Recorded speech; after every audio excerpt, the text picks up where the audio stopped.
नगर थाना परिसर में नए कानून से संबंधित जानकारी में उपस्थित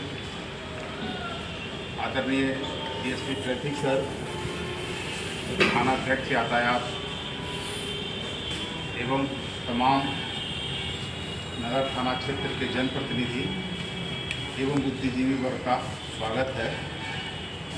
नया कानून 1 जुलाई यानी आज ही के दिन 2024 से लागू होने जा रहा है।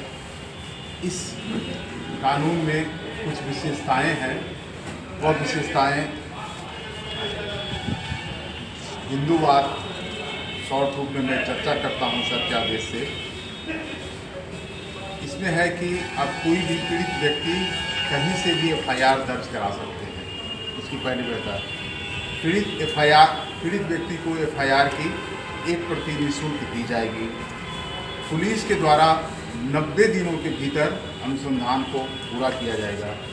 महिलाओं के अपराध के संबंध में 24 घंटे के भीतर उसकी सहमति से उनका मेडिकल जांच कराया जाएगा एवं 7 दिनों के भीतर उनका रिपोर्ट प्राप्त कराया जाएगा। अभियोजन पक्ष की मदद के लिए व्यक्ति को कानूनी प्रतिनिधित्व का अधिकार है। बीएनएस की धारा 396-97 में पीड़ित को मुआवजा एवं मुफ्त इलाज की सुविधा प्रदान किया गया है। धारा 398 में गवाह के संरक्षण की योजना है। केस वापसी के पहले न्यायालय में पीड़ित बातों की सुनने का अधिकार दिया गया है। कोर्ट में न्याय इस नए कानून में न्याय प्रणाली पे विशेष रूप से टेक्नोलॉजी पर जोर दिया गया है। क्रिमिनल जस्टिस सिस्टम में ई सम्मन, ई नोटिस, इलेक्ट्रॉनिक दस्तावेज को प्रस्तुत करना एवं ई ट्रायल शामिल किया गया है। पीड़ित अब ई बयान दे सकते हैं। साथ ही इलेक्ट्रॉनिक माध्यमों से गवाहों, अभियुक्तों, विशेषज्ञों, पीड़ितों की उपस्थिति भी कराई जाएगी। दस्तावेज की परिभाषा में सर्वर लॉग, स्थान संबंधी साक्ष्य, डिजिटल वॉइस संदेश को शामिल किया गया है। अदालतों में इलेक्ट्रॉनिक साक्ष्य को फिजिकल एविडेंस के रूप में माना गया है।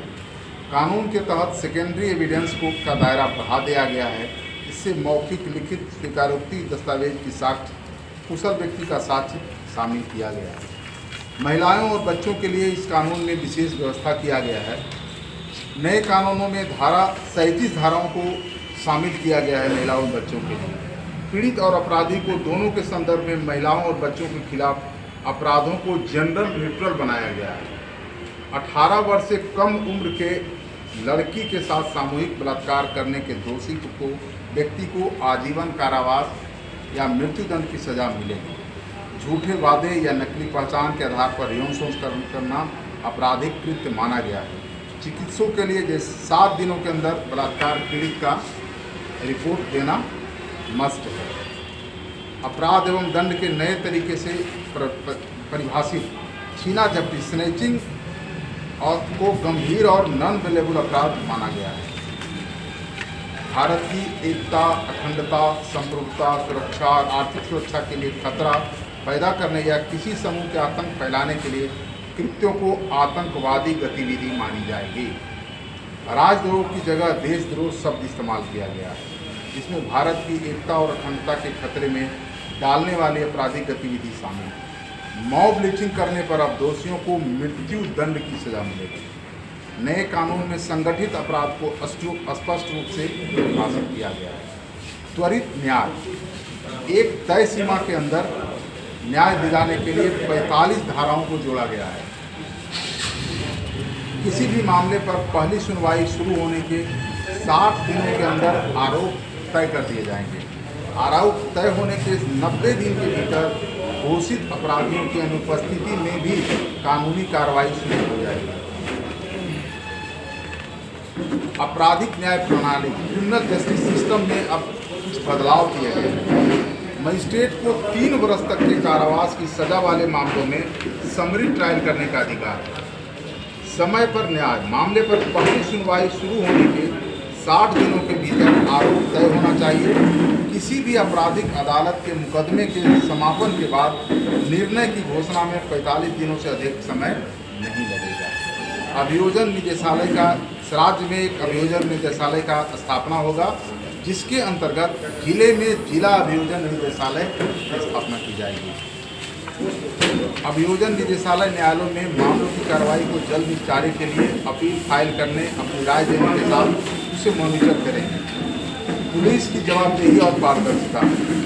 कोई भी गिरफ्तारी ऐसे अपराध जो 3 वर्ष से कम के कारावास से दंडनीय हो, ऐसा व्यक्ति जो गंभीर बीमारी से पीड़ित है या 60 वर्ष से अधिक आयु का है, उसकी गिरफ्तारी पुलिस उपाधीक्षक से नीचे की पंक्ति का व्यक्ति के जो न हो, यानी डीएसपी सर के नीचे से व्यक्ति, डीएसपी रैंक के अधिकारी की परमिशन से गिरफ्तारी होगी, या 60 वर्ष से ऊपर 3 वर्ष से कम सजा या महिला पर। गिरफ्तारी, तलाशी, जब्ती और जांच में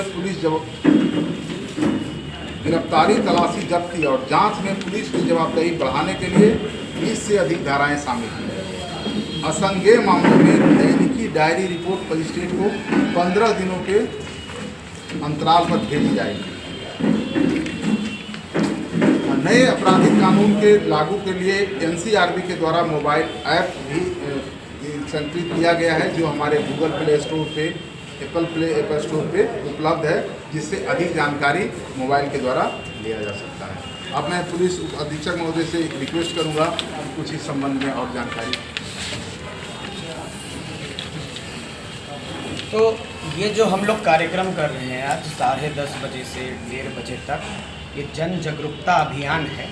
नए आपराधिक कानून जो लागू हुए उनमें आप समझिए कि अब क्या आपके लिए बदलाव किए गए हैं, क्यों ये बदलाव किए गए हैं, सरकार की क्या मंशा है।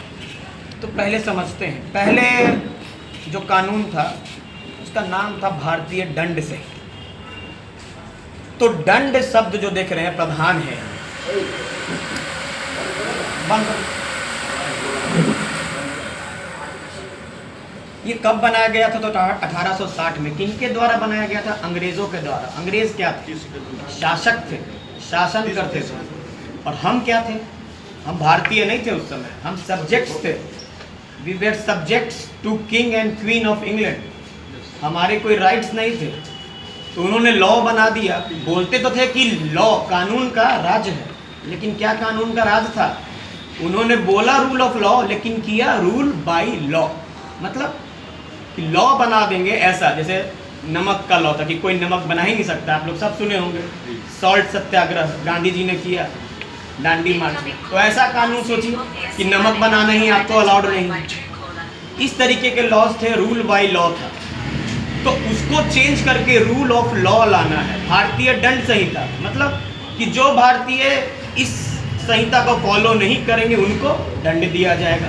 तो भाई कैसा कानून? इसीलिए अब हम क्या बोल रहे हैं इसको? भारतीय न्याय संहिता। मतलब आप भारतीय हैं तो आपको आपसे हमसे न्याय के लिए ये बनाया गया है। ये नहीं कि किसी को पनिश करने के लिए। मतलब कि जो पीड़ित है, विक्टिम है, उसके न्याय को ज़्यादा तरजीह दी गई है, न कि जो अपराधी जो हैं उनके दंड को। दंड तो उनको मिलना ही, लेकिन वो न्याय संगत हो, विक्टिम को पूरा न्याय मिले, ये मंशा है। इसीलिए आप देखेंगे पहले क्रिमिनल प्रोसीजर था, तो क्रिमिनल प्रोसीजर के बदला अब क्या आ गया? भारतीय नागरिक सुरक्षा संहिता। मतलब क्या बोल रहे हैं कि जो अपराधी भी अगर हम मान रहे हैं, जो राज्य, जो स्टेट, जो पुलिस किसी को अपराधी भी मान रहा है, तो भी अपराधी है भी वो, उससे पहले क्या है? वो नागरिक है भारत का। तो उसकी सुरक्षा की बात की गई है कि नाम में या परिवर्तन देखें, भारतीय साक्ष्य अधिनियम। तो पहले समझेंगे कि जो दंड से हम न्याय की ओर अग्रसर कहीं हो रहे हैं, तो ये बहुत अच्छा कानून है। इसमें अब आपके लिए क्या है? चूंकि हम बोले कि भारतीय है, तो भारतीय नागरिक के लिए क्या है? तो सबसे पहला आप ये जो आपको बुकलेट शेयर किया गया, उसी में देखिए सबसे पहला हेडिंग, क्योंकि सबसे इंपॉर्टेंट नागरिक है। सबसे पहला हेडिंग है नागरिक केंद्रित कानून। तो भाई क्या है नागरिक केंद्रित? तो ऑलमोस्ट शिकायत रहता है, बहुत सारे लोगों का रहता है कि हम लोग कहीं और हैं और अब आना पड़ेगा दूर से। तो इस व्यवस्था को बदला गया। एक EFIR का प्रावधान दिया गया। आप थाना के जो ईमेल है, जो मोबाइल है, उसको पब्लिक डोमेन में डाल दिया गया है। आप बिहार पुलिस के वेबसाइट से निकाल सकते हैं, आप जो है समस्तीपुर पुलिस के वेबसाइट से निकाल सकते हैं। उस ईमेल पे अपने आधिकारिक ईमेल से आप कोई भी घटना की, आपराधिक घटना की सूचना दे दीजिए और 3 दिनों के भीतर आप आके उसको साइन करेंगे। उसकी संज्ञान लेते हुए थानाध्यक्ष जो है वो FIR करेंगे और अनुसंधान जारी करेंगे। पहला ये हो गया। दूसरा हो गया 0 FIR। मान लीजिए ऐसा है कि आपके साथ बहुत बड़ा कुछ कांड हुआ, तो उस जगह पे वापस जाके आपको जाने में हो सकता है डर लगे, हो सकता है कि आपके जान माल के खतरा को आपको तो उस थाना में नहीं जाके बगल के निकटवर्ती थाना में चले गए, जहाँ अब वो बाध्य है कि 0 FIR करके संबंधित थाना को वो फॉरवर्ड कर दें। इसी प्रकार से जो है और भी बहुत सारी चीज़ है जो नागरिक केंद्रित है।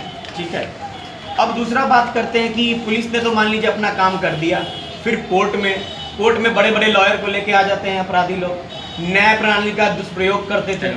जैसे अब हाजिर ही नहीं हो रहा है विक्टिम, मर्डर कर दिया है, पकड़ा ही नहीं रहा है, अब केस रुका हुआ है ट्रायल के लिए, तो एक स्पष्ट धारा बनाई गई है जिसमें बोला गया है उद्घोषित अपराधी का, जिसका कुर्की जब्ती हो जाता है इन सब मामलों में, उद्घोषित अपराधी का जांच जजमेंट मतलब जांच विचारण और सजा का प्रावधान, मतलब उसका नाम है इंक्वायरी ट्रायल एंड जजमेंट इन एब्सेंसिया, मतलब वो एब्सेंट भी है तो भी उसकी कर दी जाएगी। उसके अलावा बहुत सारे आप देखिएगा इसमें है, जैसे सबसे पहले की है कि अब आपको उसको बुलाना है, नोटिस देना है, सम्मन देना है, तो वो अवेलेबल ही नहीं है, तो ऐसी व्यवस्था की गई है कि उनको ऑटोमेटिक जाए, ई सम्मन जाए, ई फॉर्मेट पे ध्यान दिया गया है। अब जैसे कि आप ही लोग के बीच से बहुत लोग विटनेस नहीं बनना चाहते, हम लोग ये अभियान इसीलिए कर रहे हैं कि आप बनिए। अब जो है आप दम खुल के सामने आइए, डरिए मत। अलग अलग देशों में लोग दम खुल के बयान देते हैं, इसमें प्रावधान भी है 397, 396, 398 में विटनेस प्रोटेक्शन का स्कीम एक गवर्नमेंट पूरा लेके आएगी। तो हम चाहते हैं कि आप लोग जो है जो भी बड़े क्रिमिनल है उनके विरुद्ध जो है आप खड़े हुए, आप पुलिस को अप्रोच करें, पब्लिक और पुलिस में जो गैप है उसको हम भरें, जो ब्रिजिंग हो गया है उसको भरा जाए। इसके अलावा है कि आप पीड़ित भी ई माध्यम में बयान दे सकते हैं, मतलब नहीं आ पा रहे किसी कारणवश, तो न्यायालय के सामने वीडियो कॉन्फ्रेंसिंग के माध्यम से गवाहों का, पीड़ित का, यहाँ तक कि जेल से अभियुक्तों का भी, जो न्यायिक अभिरक्षा में उनके भी बयान के प्रावधान दिया गया है। इसके अलावा देखेंगे कि इलेक्ट्रॉनिक साक्ष्य हम लोग बहुत सारा वीडियो वगैरह बनाते थे, तो उसको कुछ अच्छा प्रोसीजर जो है, मानक थोड़ा टाइट है, थोड़ा बढ़िया किया गया है, ताकि इसमें कोई भी जो है हम लोग बोलते हैं टैंपरिंग का जगह ना दिया जाए, इस प्रकार से फॉलो करते हुए उसको भी साक्ष्य माना गया है और उसके बेसिस पे सजाएं होंगी, जो कि बहुत अच्छा कानून है। महिलाओं और बच्चों पे विशेष ध्यान दिया गया है, इनके विरुद्ध किए गए अपराध को शुरुआत में ही लाया गया है, एक जगह किया गया है, जैसे धारा जो है 64 से लेके 85 तक और फिर 85 से लेके 99 तक। सबसे पहले सरकार बताती है कि हमारी प्राथमिकता है ये महिलाएं और बच्चे, और बहुत अच्छे अच्छे प्रावधान कर दिए गए हैं। जैसे अगर कोई भी पीड़िता है, आती है, बलात्कार का शिकायत लेके आती हैं, तो 24 घंटा के भीतर उनका चिकित्सीय जाँच करवा लेना है उनकी सहमति के साथ। 7 दिनों के भीतर चिकित्सक पे जवाबदेही है कि आप जो है इनका रिपोर्ट दे दें जो भी आपको आ रहा है। फिर झूठा वादा या नकली प्रमोशन का झांसा दे देना, ऐसा ऐसा करके बहुत शिकायतें रहती हैं, उसके लिए अलग से एक लॉ बनाया गया है, अलग से प्रावधान बनाया गया है। फिर उनका जो केस का जो विचारण है, ट्रायल जो होता है, उसमें भी बोला गया है कि महिला जज ही रहेंगी। ऐसे ऐसे बहुत तरह के प्रावधान हैं। अब बात करते हैं कि कुछ नए कानून जो आप लोग को भी पता रहना चाहिए, जो कुछ आ गए हैं वो हम आपको बता देते हैं। उसमें एक सबसे इम्पोर्टेंट है जो नया आया है, वो है बच्चों के विरुद्ध, बच्चों का प्रयोग करके जो अपराध कराते हैं वो थोड़ा खैर कर लें, क्योंकि अब जरूरी नहीं है उनको आप अपराध कराया चाहे नहीं कराया, उनको आपने हायर कर लिया है कि उनसे भीख मंगवाएंगे या उनसे जो है कोई इलीगल काम करवाएंगे, इलीगल लीकर जो है बंटवाएंगे, ठीक है, ऐसे जो भी कृत्य जो है, जो अपराध है, उन बच्चों के उसे करवाएंगे, ऐसा सोच के भी बच्चों को रखे हुए हैं, उनके विरुद्ध हम सख्त कार्रवाई कर सकते हैं, सख्त कानून आया। इसके अलावा जो छोटे संगठित गिरोह चलाते हैं, जैसे झपटमारी करते हैं, पहले तो झपटमारी का एक अलग से अच्छा कानून 304 आपको बता देते हैं, वो लाया गया है। तो आप लोग जानिए, देखिए कि जब आप जो शिकायत कर रहे हैं वो सुसंगत धारा में थानाध्यक्ष महोदय के द्वारा की जा रही है कि नहीं की जा रही है, क्योंकि ये कानून आपके लिए ही है, आपकी सुरक्षा के लिए। और हम चाहते हैं कि अच्छे लोग पुलिस स्टेशन में आए, सिर्फ वो नहीं जो क्रिमिनल की पैरवी करते हैं। इसीलिए जन जागरूकता अभियान किया जा रहा है कि अगर अच्छे लोग आने लगे, थाना में बैठने लगे, तो अच्छी खबर ही आएगी और अच्छा काम भी होगा, पुलिस और पब्लिक के बीच का गैप भी खत्म होगा। और चाहेंगे हम लोग कि ये जितना संख्या में ये जो बुकलेट हमने बनाया है, ये आप लोग सब समय के साथ अध्ययन करें, सबको पता चले। हमने कोशिश की है कि मीडिया को बहुत अच्छी ब्रीफिंग दी जाए, लोगों को ब्रीफिंग दी जाए। इसमें काफ़ी छोटे माध्यम से जितनी आपको ज़रूरत है, जैसे पुलिस की जवाबदेही बढ़ाई गई। कैसे बढ़ाई गई? अब कोई भी जब की तलाशी होगी तो उसका ऑडियो वीडियो रिकॉर्डिंग करना जो है कंपलसरी कर दिया गया है। तो हम लोग के लिए भी ये मुश्किल है थोड़ा, लेकिन हम लोग ज़रूर करेंगे। और ये अच्छा भी है क्योंकि अब जो भी हम जिनको भेजेंगे जेल में, तो एक साथ में ये हमारा एक अकाट्य साक्ष्य होगा। अब जो है उनको सज़ा होना हम सुनिश्चित करवा पाएंगे, तो ये बहुत अच्छा है।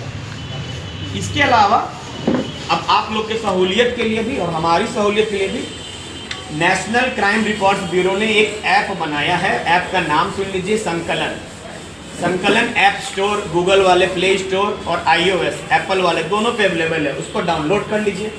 तीनों ऐप भारतीय न्याय संहिता, भारतीय नागरिक संहिता और भारतीय साक्ष्य अधिनियम, तीनों है उसमें। कोई भी आप धारा डालिए या कुछ भी आपको उसमें देखना है, जैसे मर्डर के सुसंगत कौन कौन सी धाराएं, आप उसमें टाइप करके सर्च कीजिएगा, वो आ जाएगा। ठीक है, एक बार लाओ जी, मेरा फोन लाओ, दिखा देते हैं सबको। ठीक है, ऊपर में भारतीय न्याय संहिता है, देखिए तिरंगा भी है। ऊपर में भारतीय न्याय संहिता, बीच में भारतीय नागरिक सुरक्षा संहिता और नीचे भारतीय साक्ष्य अधिनियम। किसी एक पे जाएंगे, भारतीय न्याय संहिता पे चले गए। उसके बाद यहाँ पे चैप्टर्स एंड सेक्शंस है, यहाँ पे चले गए। जो भी आपको सर्च करना है यहाँ पे डाल दिया। तो धारा आपको पता है तो धारा, नहीं तो उसके बारे में। जैसे हम मर्डर जानना चाहते हैं, मर्डर हम टाइप करेंगे, तो अब जहाँ जहाँ मर्डर है पूरे धारा में वो बता देगा आपको, आप पढ़ सकते हैं, जान सकते हैं। थेफ्ट, चोरी हो गई तो थेफ्ट लिखेंगे, जो भी आपको समझ में आ रहा है यूज़ करेंगे तो आपको आ जाएगा। तो हम आपसे विशेष अनुरोध इसके अलावा एक और करना चाहेंगे कि आप जो है पुलिस के जितने भी सोशल मीडिया हैंडल्स हैं, हम लोग ट्विटर पे चलाते हैं, बिहार पुलिस का ट्विटर पे चलता है, हम लोग अच्छी अदर दूसरी जानकारियाँ भी इकट्ठा करते हैं। स्पोर्ट्स में कोई अच्छा करते हैं हमारे खिलाड़ी, वो भी हम करते हैं। पुलिस में जो अच्छा काम होता है वो भी दर्शाते हैं। तो ये भ्रांति रहती है कि पुलिस काम नहीं करता है, इस भ्रांति को हम दूर करना चाहते हैं। ये परसेप्शन जो है पुलिस का, ये हम इम्प्रूव करना चाहते हैं। तो इस पे विशेष ध्यान दिया जाए आप लोगों का। पुलिस के साथ जुड़िए और पुलिस को काम करने में सहयोग कीजिए। धन्यवाद, जय हिंद।